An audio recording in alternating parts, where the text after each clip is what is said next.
Got it. Visiting today with Dr. Temple Grandin, author and professor. I understand today is about back to school day for you. Did you guys get started today? Well, we're just sort of getting ready. I had 2 students come in today, and one of them, we were finding desks for 2 graduate students. So how We're many just working classes, on that today. how many classes do you still teach? Well, I teach my livestock handling class. I've done that every semester, and I have students do a scale drawing. Mhm. And I've had some students say, "Well, why would you need to do a scale drawing?" And I said, "Well, if you ever remodel a house, you might want to do a scale drawing." I'm also finding more and more students who have never measured anything. Yes. So I emphasize also in my class the importance of observation. Looking at animal behavior, that's observation. And then for about 10 years or more, I've had an internet project where the students have to look up journal articles on something in animal behavior that really, really interests them, because I wanted to learn how to use the scientific databases. And I'm finding that the majority of students don't know what the scientific databases are. Sure. I think is a really big problem. And so they pick out something in animal behavior that interests them, and I want 2 articles off of Google Scholar, then 2 off of Science Direct, 2 off of PubMed, and 2 off of the Web of Science. So they know how to look up primary sources. I think this is going to get more and more and more important in the future. Well, I've read both of your books. I've read all of your books, but the 2 I'm talking about right now is Animals in Translation and Animals Make Us Human. And you've really done a great job of kind of explaining to people, not just in the cattle world, but in the animal world, That's about right. animals do not need to be treated like human beings because we think very differently. Well, the thing is, an animal lives in a sensory-based world, not a word-based world. Mm-hmm. And I discuss, I'm a visual thinker. It's my new book on visual thinking. Good. And I discuss how animals are, a sensory based, but I also discuss that different people have different skills. Visual thinkers like me are good at mechanical things, working with animal behavior. Then you have your mathematical minds, and then you've got your your verbal minds. Sure. And I'm getting concerned that the visual thinkers like me, who are very good at building things, also are getting screened out because we have difficulty with higher math. But we need the visual thinkers.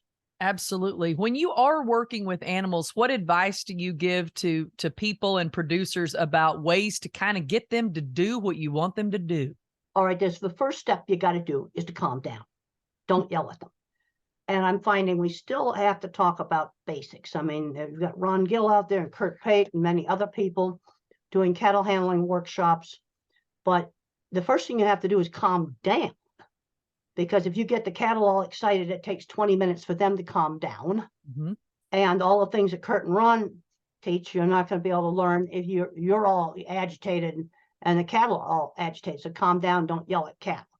And we still have to talk about these things. There was a study done in Texas by Yost about 4 years ago, and you still had people putting too many cattle in the crowd pen, too much noise, standing in the wrong position. The stockmanship's improved, but you still have to talk about basics. You got new people coming in all the time, and the basics are new material for them. Well, and I think sometimes people are just trying to do it as fast as they can and to hurry all the time. And that doesn't necessarily mean it's the safest or best way. No, lots of times slow is faster. Right. And the cattle respect that a lot more too, because you're not rushing them. Well, that's right. Well, speaking of that, you and I were talking a little bit. We're hearing more and more about foreign objects being found in beef and then bruising on beef cattle, which obviously costs producers bottom line. It costs money. What is your advice on how to make that better? Well, one thing, I've only looked at some of the preliminary reports, but one of the problems with foreign objects is dart guns, using that to deliver medicine. And that's just going to be a meat wrecker. And it's something that should only be used in a few very specialized situations, like you might be way out on some distant ranch and you've got a cow that's sick and you use it on that one cow. But using that for routine medication, you're going to get a lot of meat damage with that. And you're going to end up with foreign objects in beef. Right. And that's gotten to be a concern. Also, your cattle are going to get stressed out and they see you coming. They're going to want to run away because they don't want to get shot with that gun. Sure. And there's also been a lot of reports on shot, from shotguns. in livestock.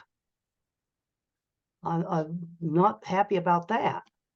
Well, and you've always advocated for basically, the treatment and fairness of treatment for animals. And you talked about your animal handling class. So what are some of the basics that you try to teach these students on how to really interact with cattle and animals? Well, one of the first things I talk about is just things that cattle see. You can have a shadow in a handling facility, maybe a vehicle parked alongside a facility. There'll be a reflection on it, and that's going to make the cattle stop. Mm-hmm. And so you want to try to get these things out of facilities if possible. I've been in a lot of situations where we moved the vehicles away from around the facility, and that greatly improved the handling because they'll stop at the vehicle. Now, if you wait long enough, they'll go by it. Mm-hmm. But removing distractions from facilities is the first thing we do. It's very important to have non-slip flooring in animal handling facilities, moving small groups of animals. But I want to teach students to be observant. Yeah. Be a good observer. Let's say there's a reflection in a handling facility. The lead animal, look right at it. Mm-hmm. And then maybe you can move the vehicle that's causing that reflection. Yeah, because so the observation, and then basic principles like flight zone, point of balance. Mm-hmm. A common mistake that happens is you have animals in a single file chute, and somebody stands at the head of the animal and pokes it on the butt with a paddle. Mm-hmm. That doesn't work. No, you got to get behind the shoulder if you want it to go forward. Sure. In a single file chute. We still have to talk about those kind of very, very basic things. Well, as people are kind of getting ready, speaking of that, for livestock shows, what is the best way and maybe the easiest way, in your opinion, to halter break steers and heifers for the show ring? Well, you don't do it the day before the show. And I want to get away from this big tug of wars that they have. I saw Kurt Pate really do a really good job one time on halter breaking a steer. And what he did, well, he very carefully lassoed it. I don't recommend this part of it for most people. But basically what this did is it created a long lead rope. Mm-hmm. So now he could do pressure and release outside the flight zone. Now, for most people, I recommend you put it in a squeeze chute, put the halter on, and then put maybe a 20, 30-foot lead rope on it. Mm-hmm. So now you can stand outside the flight zone. So you're not going to have a tug of war with the steer. Mm-hmm. And then you pull on the rope, and if he steps forward a little bit, you let up on it. Then very quickly, you can reduce the flight zone down. And you won't have a tug of war because you're standing outside of the flight zone when you're doing it. And then you gradually can reduce the flight zone. Right. What about basic handlings when you're in the show ring? A lot of times we'll be watching cattle shows or goat shows, and the animal inevitably gets away and runs off, and then it becomes a big dramatic event. How do you kind of avoid those situations? Well, I want to avoid things that scare them. You might go practicing in the ring, but there's no banners hanging down. Then on the day of the show, there's a whole bunch of banners. Mm-hmm. I had a dad call me up one time, and his son's steer had gone berserk, and it turned out they'd hung another banner up mm-hmm. that wasn't there before. Yeah. Something that changes. What you need to do is get your animal used to all kinds of stuff, flags, bikes, and balloons. And one of the best ways to get them used to flags would be to decorate the fence with flags, let your animal come up to it. And then those flags that are shaped like the flags that you on a pole is shaped like that. Let's get them used to those things. Then I want to get them used to the, like American flag and that type of flags, mm-hmm. Small flags, different kinds of advertising banners. Let's get them used to this stuff before they go to the show. And the best way to do it is to let the steer walk up to it. Don't shove it in its face. Mm-hmm. You see, new things are both scary and attractive. New things are attractive if your animal voluntarily approaches, and they're scary if you shove it in their face. And I've got a lot more information in this book right here, Temple Grandin's Guide to Working with Farm Animals. It's got a lot of helpful information on cattle handling. I find that you love cattle the best, but do you also work with other animals? Oh, yeah, I've done other work with other animals. Yeah, very definitely. Done a lot of work with chickens, pigs. What goats, about dogs? Not so much. A little bit. Because I'm trying to get my dog therapy certified right now, Temple, and she's not leaning in like she needs to be. She's a little bit naughty. She's a little bit barky. and I need her Well, to love all the people and all the things. one of the things I know, they take puppies out and you just show them everything. Take Mhm. them into restaurants, take them into stores. You want to get to the point where nothing scares them Yeah, and get them used to different people and that's what show we're them, working. and that's what you got to do. And so that you want it so that she's seen it all. Yeah. Well, I'm And going so to keep working with her. nothing is afraid. Now I've seen a lot of dogs at the airports, and for the most part, they've been just fine. Pretty well. I Most know of them you've have been really good. a big advocate for ag mechanics and different kind of things in FFA and 4-H that students can, if they don't want to show cattle, they can still get out there and work with their hands and be visual thinkers. So Well, what? yeah, and this is what I talk about in my visual thinking book, because I'm very, very concerned that we're losing skills. Yeah. If for a beef plant, we still know how to build. We've got some people that are getting close to retirement age, took a single welding class, one of them in FFA, Mhm. and he builds beef plants. But right now, for a poultry plant and a pork plant, you're going to be, all the equipment's going to be imported.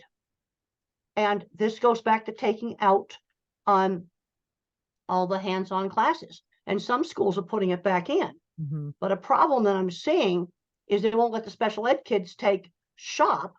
Well, I worked with people on the center track restrainer where an autistic guy owned the shop. Yeah, you see, people just don't get that.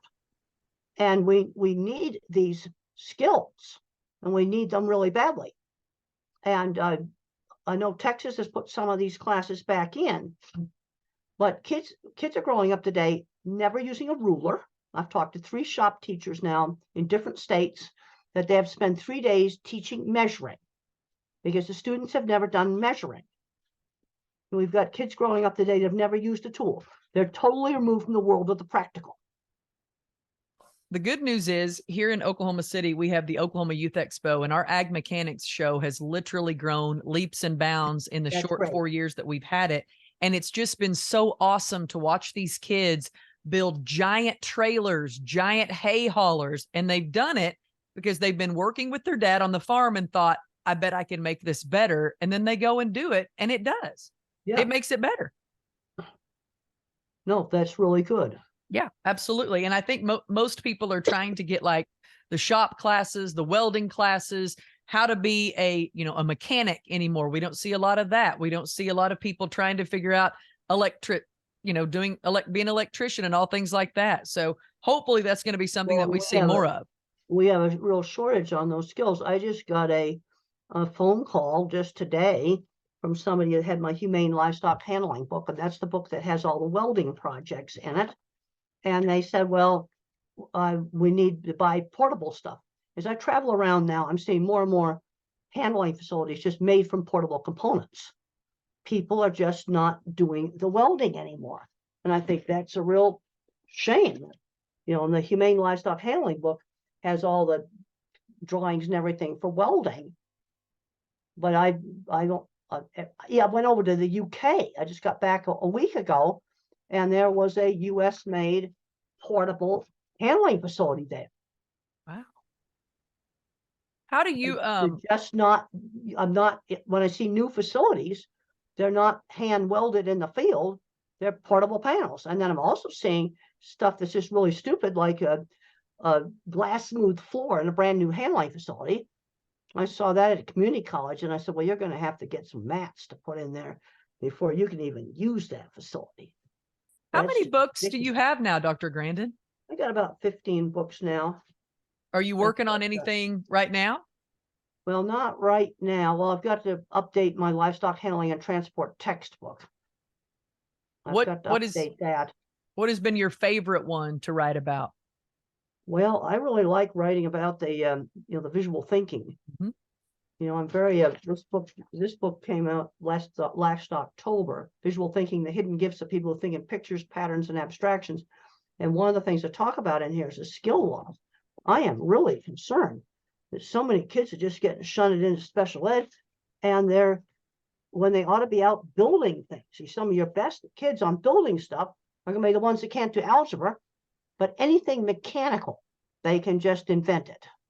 Absolutely. And you've been a big advocate for autistic kids too, because your mom didn't accept that you weren't going to go on and do big things. She encouraged you to get out there and try everything as well. And I think you really paved a path for some other parents that say, I'm going to do the same thing. I'm going to expose my kiddo to all the things and just see what kind of thinker they're going to end up being. Well, that's right. And like if you have a kid who's a math genius in 3rd grade, don't do the baby math, give them the algebra book from the high school. That book is a doorstop for me, but for another kid, it might be a door. But they need to get them doing stuff, because I worked with a lot of people that were either autistic, ADHD, or dyslexic that owned metalworking shops, and most of them are all retired now, and they're not getting replaced. And then I go around and I visit ranches, and it's all portable panels now. Mm-hmm. Yep, that's for sure. Well, where can folks read more of your books and find more information about you, Dr. Grandin?